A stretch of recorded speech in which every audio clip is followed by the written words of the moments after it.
안녕하세요. 저는 서울에 혼자 살고 있는 돌싱 30대 남자입니다. 여러분들에게는 첫사랑의 기억이 어떻게 남아있나요? 다시 생각해도 설레고 아련하고 그리운 기억으로 남아 있으신가요? 남자는 생각만 해도 설레는 첫사랑을 죽을 때까지 못 잊는다고 하던데 저는 다른 의미로 첫사랑을 죽을 때까지 못 잊을 것 같아요. 어쩌다 제 첫사랑의 기억이 이렇게 바뀌게 되었는지 지금부터 이야기를 풀어볼게요. 저는 고등학생 때 같은 반이었던 아내를 보고 첫눈에 반해 짝사랑을 해왔었어요. 가슴 간질간질거리는 저의 첫사랑이 그렇게 시작된 것이죠. 아내는 미모가 뛰어나서 전교생에게 정말 인기가 많았어요.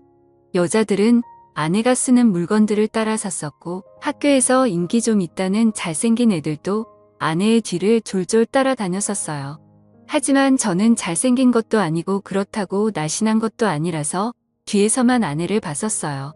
정말 평균 이하의 외모에 살집도 있는 편이라 제가 봐도 너무 별로더라고요.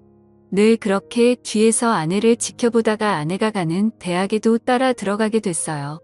아무리 그래도 그 정도까지 하냐고 말하시겠지만 저는 그만큼 아내를 무척이나 좋아했었거든요.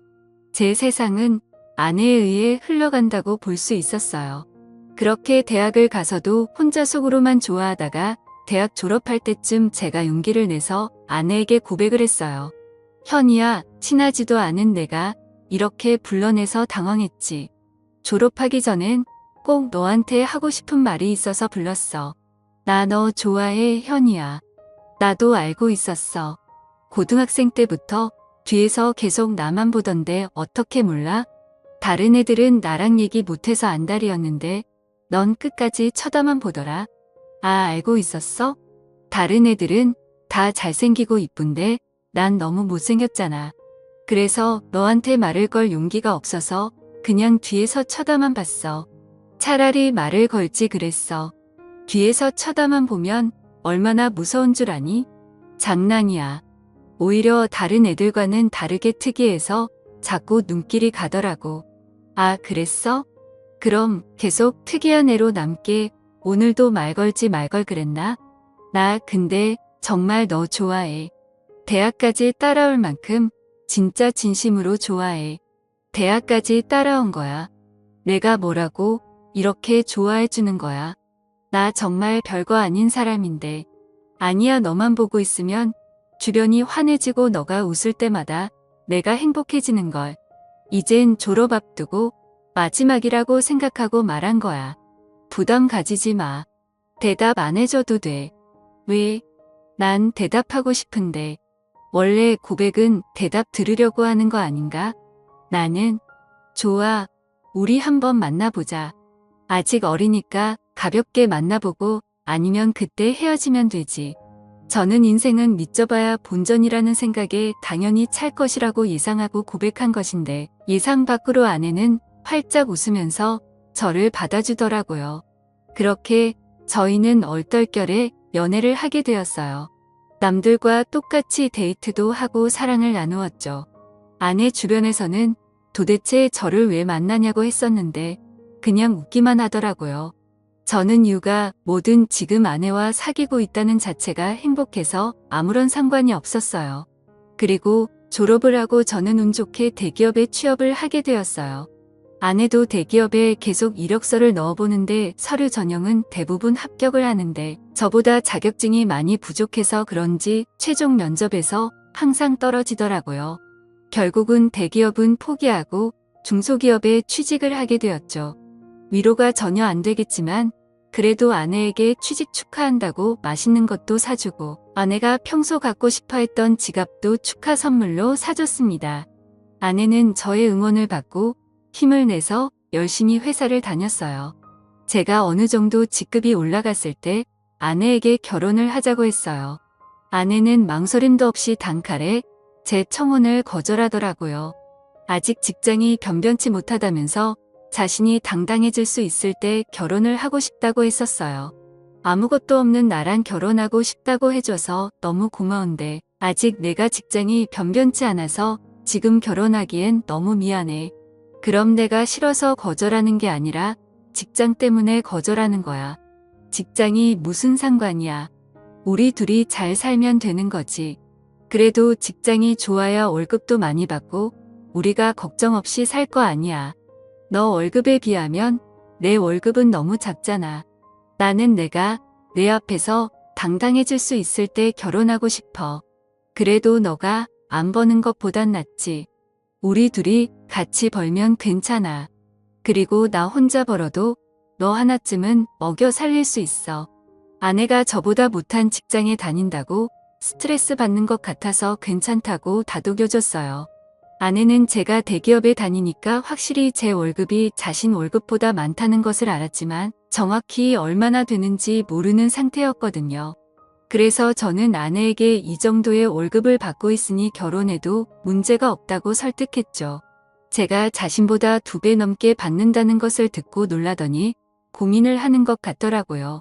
계속되는 저의 설득 끝에 아내는 긍정적으로 생각이 바뀐 것인지 제 청혼을 받아주었어요. 제가 이렇게 결혼을 서두르게 된 이유는 회사에서도 아내가 인기가 많은 것 같더라고요. 아내가 종종 회사에서 치근덕거리는 남직원이 있다고 얘기를 꺼낼 때마다 다른 남자들이 더 이상 치근덕거리지 않게 얼른 결혼을 해야겠다는 마음을 먹게 됐죠. 저는 그렇게 힘들게 아내와 결혼하는데 성공했습니다. 저희는 결혼한 지 2년이 지났는데도 자식 없이 여전히 둘이서 신혼생활을 보내고 있어요. 사실 아무리 노력을 해도 아이가 저에게 찾아올 생각을 하지 않더라고요. 아내와 저는 아직 젊으니까 조급해하지 말고 아이가 찾아올 때까지 천천히 기다려보기로 했어요. 그러다 결혼 3년 차가 되었을 때 아내가 임신을 했더라고요. 저희 부모님은 아들이든 딸이든 상관없다며 너무 수고했다고 고맙다면서 아내의 손을 꼭 잡고 오셨어요. 아내도 어머니의 눈물을 보고선 살짝 눈가에 눈물이 고였더라고요. 며느리 아끼는 시부모님 덕분에 낙동강 오래할 신세가 된 저만 힘들어졌었어요. 아내 회사가 중소기업이어도 설립자가 여성분이어서 그런지 복지가 대기업 못지않게 좋더라고요. 아내는 일을 하면 스트레스 받을까봐 아이를 위해 휴직을 하고 집에서 쉬고 있었어요. 혹시나 쉬면서 집안일이라도 할까 어머니께서 집에 오셔서 아내 대신 집안일을 다 해놓고 가시더라고요. 저도 퇴근하고 오면 어머니의 잔소리를 듣고 아내의 시중을 들기 시작했고요. 아내 시중을 들면서도 저는 태어날 아이 생각에 하나도 힘들지 않았고 행복했어요. 저희는 아들, 딸 구애받지 않으려고 병원에 검진을 가도 성별을 알려고 하지 않았어요. 출산하고 아이를 보러 신생아실에 갔는데 아내를 아주 쏙 빼닮은 귀여운 딸이더라고요. 엄마를 닮아서 그런지 아이의 얼굴이 벌써 완성형이라고 호들갑 떨었다가 아내한테 주책이라면서 벌써 딸바보 됐냐고 등짝 한 대 맞았네요. 아내 손이 매운 편인데 저는 그날 아무리 맞아도 아프지가 않고 오히려 간지러웠어요.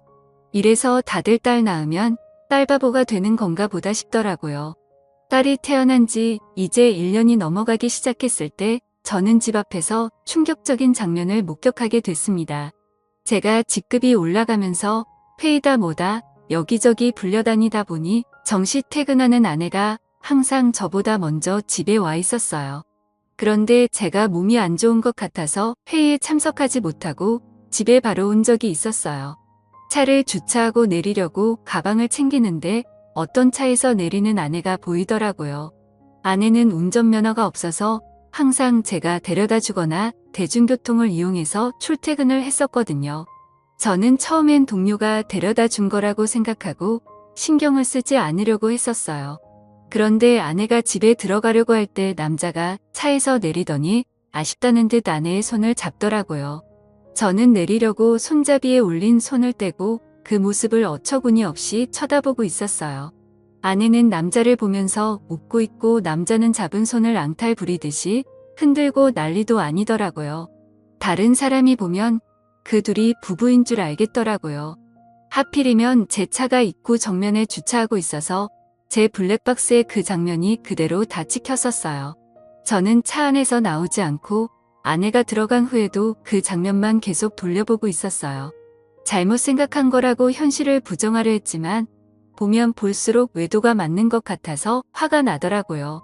더 확실한 증거를 잡아야겠다는 생각에 저는 집으로 바로 들어가지 않았어요. 차 안에서 쉬다가 원래 제가 퇴근하던 시간에 맞춰서 집에 들어갔죠. 아내가 웃으면서 저한테 왔냐고 말하는데 온몸에 소름이 돋았어요. 저는 아무것도 못 본 사람 마냥 아내에게 평소와 다를 것 없이 똑같이 대했었어요. 아내가 음식을 하는 동안 혹시나 다른 증거들이 나오지 않을까 싶어서 아까 아내가 입고 있었던 코트를 뒤졌는데 아무것도 나오지가 않더라고요. 저는 아내가 잘 때 휴대폰을 몰래 확인해 보기로 마음먹었습니다. 아내가 먼저 잠든 것을 확인하고 휴대폰을 들고 조용히 거실로 나왔어요. 잠금이 걸려 있었는데 비밀번호가 딸 생일이더라고요. 저는 고민할 것도 없이 제일 먼저 카카오톡을 들어가 보았어요. 전부 회사 직원들과의 단톡이나 제가 알고 있는 고등학교 친구들과의 단톡이었는데 유일하게 한 사람만 개인톡을 하고 있더라고요. 저장명도 심상치 않은 게 제 직감으로는 이 사람이 아까 아내를 데려다 준 사람이라고 생각했죠. 개인톡을 들어가 보니 역시나 제 예감이 딱 들어맞았더라고요. 아내가 저랑 연애했을 때보다 그 사람이랑 더 달달하게 카카오톡을 주고받았어요. 그런데 두 사람이 사귄 지가 꽤나 오래된 사이였던 것 같았어요. 같이 데이트하면서 찍은 음식 사진에 남자가 살짝 걸려있는 사진들과 대놓고 찍은 커플 사진들도 있길래 모조리 제 휴대폰으로 옮겨 놓았어요.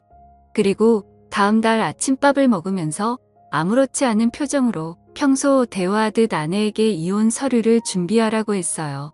아내는 잘못 들은 건가 싶은 표정으로 갑자기 무슨 소리냐고 하더라고요. 저는 아무 말하지 않고 커플 사진을 아내의 폰으로 전송했어요. 방금 내가 당신한테 사진을 하나 보냈는데 그게 우리 이혼 사유야. 그러니까 군말 없이 퇴근하면 이혼 서류 준비하고 당신 짐 싸놓고 있어. 여보, 내가 미안해. 다신 안 그럴게. 잘못했어. 내가 당장 그 남자 정리할게. 우리 딸을 봐서라도 이혼만은 안 돼. 엄마는 아빠 없는 애로 키울 수 없잖아. 안 그래? 그걸 아는 사람이 남편 두고 이렇게 딴 남자를 만나고 있었던 거야. 저번에 친구랑 저녁 먹고 온다고 했던 날도 그 남자랑 먹었더라. 그땐 정말 아무 사이 아니었어. 그날은 둘 다 상사한테 엄청 혼나고 퇴사 고민할 만큼 힘들길래 같이 저녁 먹으면서 하주연하고 헤어진 게 다야. 진짜야. 거짓말 치지 마. 내가 그 전 대화까지 안 봤을 것 같아? 내가 사진만 대충 본 줄 아는 거냐고.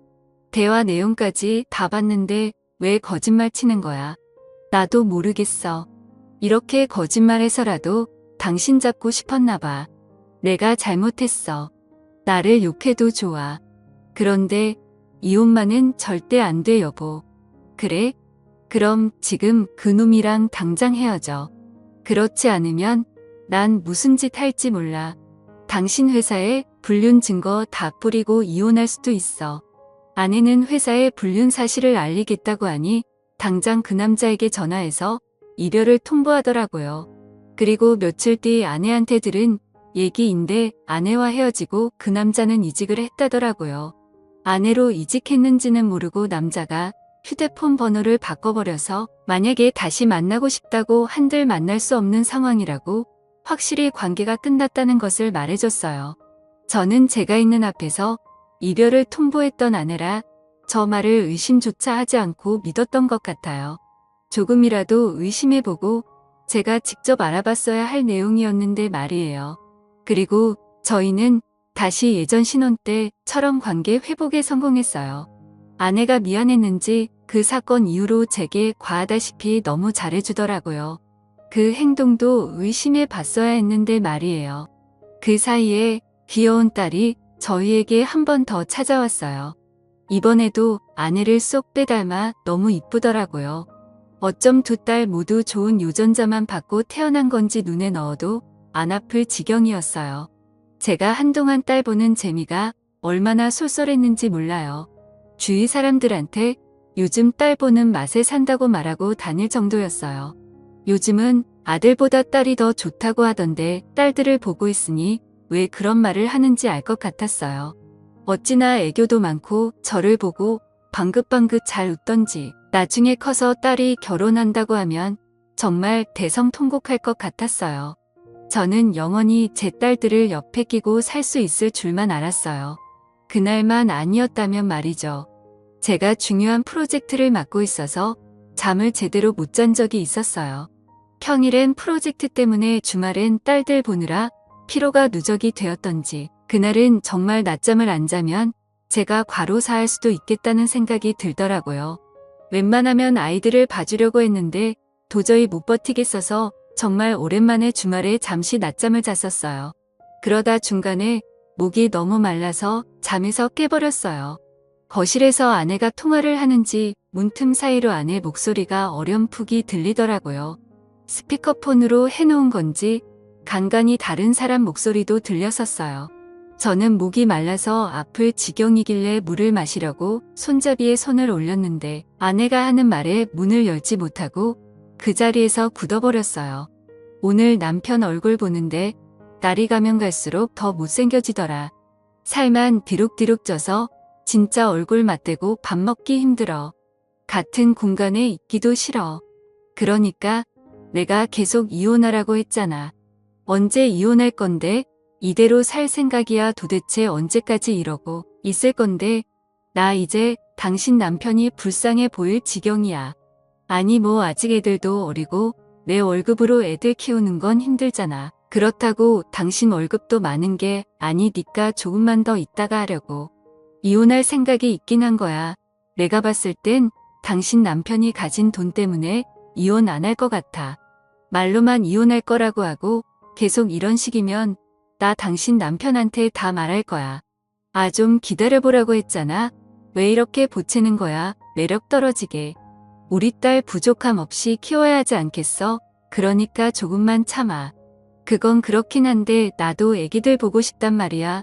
맨날 사진으로만 보고 나도 실제로 애기들 알아보고 싶어. 근데 지금 자기 애도 아닌데 자기 애라고 믿고 저렇게 좋아 죽는 꼴이 너무 웃겨. 진짜 멍청한 거 아니야. 얼굴이 자기랑 너무 다르잖아. 당신 닮아서 얼마나 예쁜데 자기 애라고 믿지. 얼핏 들었을 때 대화 내용으로 아내가 상남이랑 통화하고 있었다는 걸 알아차렸어요. 얼굴 얘기하면서 제 험담을 할 때부터 저는 손을 뻗어서 화장대에 있던 제 폰을 들고 아내의 통화 내용을 녹음하기 시작했어요. 둘이서 오가는 대화들이 정말 갈수록 가관이더라고요. 제 험담은 그럴 수 있다고 생각했는데 이제껏 제 딸이라고 믿었던 애들이 알고 보니 제 딸이 아니라 상간남 딸이라고 하니까 너무 충격적이더라고요.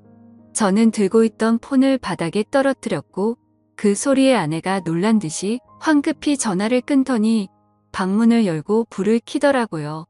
불을 켜자마자 바로 앞에 서 있던 저를 발견하고 놀라서 소리를 질렀더라고요. 여보, 당신 언제부터 여기 있었어? 혹시 내가 통화하는 걸 들은 거야? 어디서부터 들었어? 다 들었어. 너 당장 내 집에서 나가. 더 이상 내 목소리 듣고 싶지 않으니까. 아무 말 하지 말고 지금 조용히 그대로 문 열고 나가. 여보, 이거 오해야. 내 말 좀 들어봐. 당신이 지금 어디서부터 뭘 들었든 다 오해야. 그러니까 이거 드라마 얘기야. 내가 요즘 보는 막장 드라마 있는데 그 얘기하는 거였어. 내가 방금 분명히 당신 목소리 듣고 싶지 않다고 말했을 텐데 나가 안 나가 못 나가겠으면 내가 나가게 만들어줘. 아이들 데리고 당장 나가. 여보, 내가 정말 미안해. 나 여기서 절대 못 나가. 한 발자국도 안 나갈 거야. 여기서 나가면 정말 갈 곳이 없어. 그러니까 제발 한 번만 봐줘. 괜히 입만 아프게 더 말할 필요 없고 여기 있는 물건들 다 내 돈으로 산 거니까 그대로 두고 귀찮게 짐 쌀 필요 없이 문만 나가면 되겠네. 아이들 데리고 나가. 아내는 계속 나갈 수 없다면서 제 바지가랑이를 잡고 늘어지더라고요. 우리가 싸우는 소리에 놀란 애들도 울고 물고 난리가 났었어요. 제 애가 아니라는 말을 들으니 더 이상 애들이 울든 말든 달래주고 싶지가 않았어요. 아이 용품은 우리 집에 둬봤자 필요가 없으니 대충 애들 집만 챙겨서 아내 손에 쥐어줬어요. 아내는 제가 쥐어진 가방을 던지고 못 간다면서 바닥에 들어 눕더라고요. 제가 경찰에 전화하는 신용을 하니 아이들을 데리고 나갔어요. 알고 보니 아내는 전에 저한테 들었던 그 상간남과 계속 만나고 있었더라고요. 저번에 헤어졌다는 말도 거짓말이었고 일찍을 했다는 말도 전부 거짓말이었어요. 그렇게 저를 속이고 둘은 뒤에서 만남을 이어갔던 거예요. 아내의 자식이라고 믿었던 딸들도 그 남자와 아내 사이에서 낳은 딸들이었던 거죠. 지금까지 저와 자신 사이에 아이를 낳고 싶지 않아서 피임약을 복용하고 있었더라고요. 아내는 상간남이 가진 게 쥐뿔도 없었는데 단지 얼굴 하나만 보고 만난 것이었어요. 저랑은 그저 돈을 많이 버니까 돈 때문에 계속 만나다가 결혼까지 하게 된 것이었죠. 아내는 모든 사실을 알고 바로 변호사 선임해서 이혼 소송과 상간남 소송을 했어요. 아내와 상간남은 제게 당장 줄 돈이 없다고 미안하다고 빌더라고요. 여보, 내가 잘못했어. 당신이 이혼하라면 이혼해 줄게. 우리 소송까지는 하지 말자. 그래도 같이 살아온 세월이 있는데 합의 이혼으로 끝내면 안 될까. 정말 죄송합니다. 용서받지 못할 짓 한 거 알아요. 그치만 소송만은 하지 말아주세요. 모아둔 돈도 없어서 당장 위자료 줄 돈이 없어요. 이렇게 부탁드립니다. 이렇게 될 거라고 예상을 못했나 봐요. 제가 저번에도 용서하고 넘어가 주니까 이번에도 사과하면 그냥 넘어갈 줄 알았어요. 저 절대 고소 취할 생각 없습니다. 아내가 외도한 게 이번이 처음이도 아니고 심지어 똑같은 남자랑 다시 외도를 했는데 저는 너무 괘씸해서 그 둘을 선처해 줄 마음이 전혀 없었어요. 결국 둘은 저한테 줄 위자료가 없어서 사채까지 써서 줬더라고요. 매달 정확하게 들어오는 월급 받고 사채를 쓴 모양인데 제가 가만히 있을 리 없었죠. 저는 불륜 증거들을 아내 회사에 뿌리기 시작했어요. 회사 내 커뮤니티에 익명으로 녹음본과 함께 글도 올렸고 팩스로 커플 사진들도 보내고 제가 할 수 있는 건 다 했었어요. 결국 아내와 상간남은 회사에서 질타를 받으며 그대로 쫓겨났습니다. 그리고 현재까지도 빚쟁이들을 피해 도망다니고 있는 것 같더라고요. 그러게 처음 제가 용서하고 넘어가 줬을 때 정신을 차렸어야 했는데 자기 발등 자기가 찍는 짓을 왜 안 하십니까? 저는 정말 죽을 때까지도 이 일을 절대 못 잊을 것 같아요. 다시는 결혼할 생각도 그렇다고 연애를 할 생각도 전혀 없어요. 저는 이렇게 혼자서 걱정 없이 사는 것도 괜찮을 것 같다는 생각을 해요. 오히려 부양할 가족이 없으니 마음이 더 편해졌어요. 저희 어머니는 아직도 집사람이 바람펴서 유인한 줄 모르고 계세요. 나이도 많으신데 혹시나 충격에 쓰러지실까봐 영원히 제 가슴에 맞묻어 두려고 합니다. 여러분들은 첫사랑의 기억이 꼭 이쁘게 남아있었으면 좋겠네요. 지금까지 제 이야기 들어주신 모든 분들께 감사합니다. 모두 가족들과 행복하고 따뜻한 겨울 보내시길 바랍니다.